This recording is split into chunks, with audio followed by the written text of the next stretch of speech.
I can't stand watching the NBA for a lot of reasons. It's completely sold out for the woke agenda in many ways. But the reason why I hate the NBA the most is because they have business ties with China, a country that has sought America's demise for decades and that repeatedly abuses its citizens.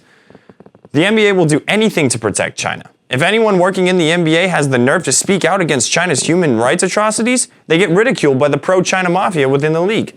For MRC-TV, I'm John Simmons, and welcome to the woke world of sports.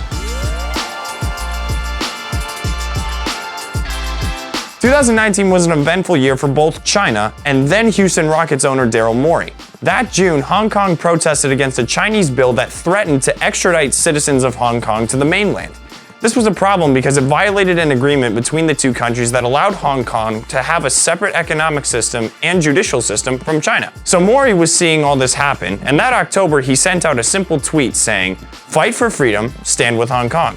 Well, China sure as heck didn't like that tweet and pressured Morey into apologizing for daring to side with the protesters. Morey also deleted the tweet. But it wasn't just Chinese organizations ganging up on Morey. People in the NBA wanted his head too. The NBA makes billions of dollars in the Chinese market, and it's apparently siding with Beijing, calling Daryl Morey's tweet regrettable. Including Nets owner Joe Tsai. For those of you who don't know, he runs a company called Alibaba, which is basically the Chinese equivalent of Amazon. But he owns or has ownership stakes in several American sports teams and is an influential figure in fostering the NBA's relationship with China. Talk about a rich and powerful guy. So Tsai sees this tweet and goes into full protection mode, even going so far as lobbying to get Morey fired. This isn't surprising because he's basically a spokesperson for the CCP. You need to understand that it is important for the communist government that there is absolute stability in the country. And in the American context, we talk about freedom of speech, freedom of press, but in the China context, not having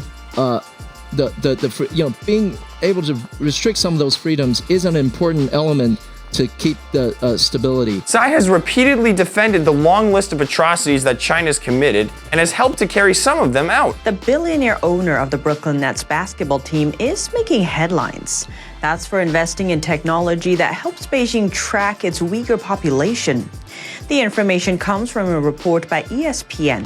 The U.S., as the Chinese Communist Party, is committing genocide against Uyghurs, subjecting them to slave labor, mass detention, and forced sterilization.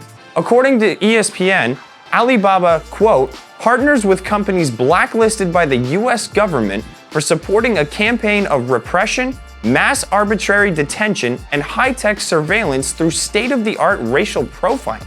Sounds like one shady individual. You have to be specific on what human rights abuse you're talking about. But guess who else got in on this shame game?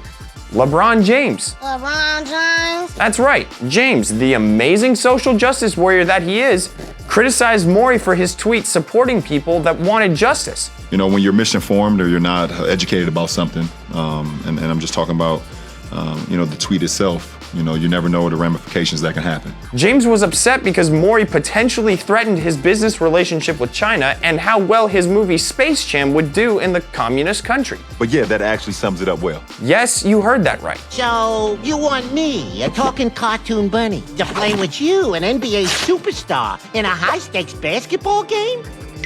Sounds awfully familiar.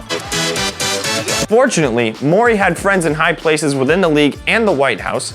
Congressmen protected Morey's right for free speech, and Morey is now the president of the Philadelphia 76ers.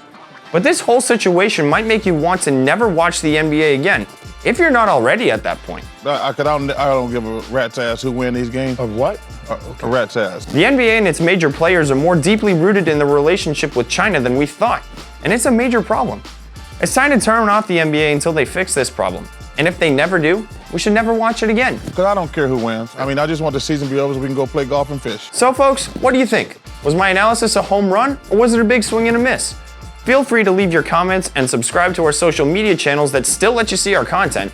And always remember, be on your A game and don't cave to the woke agenda in sports.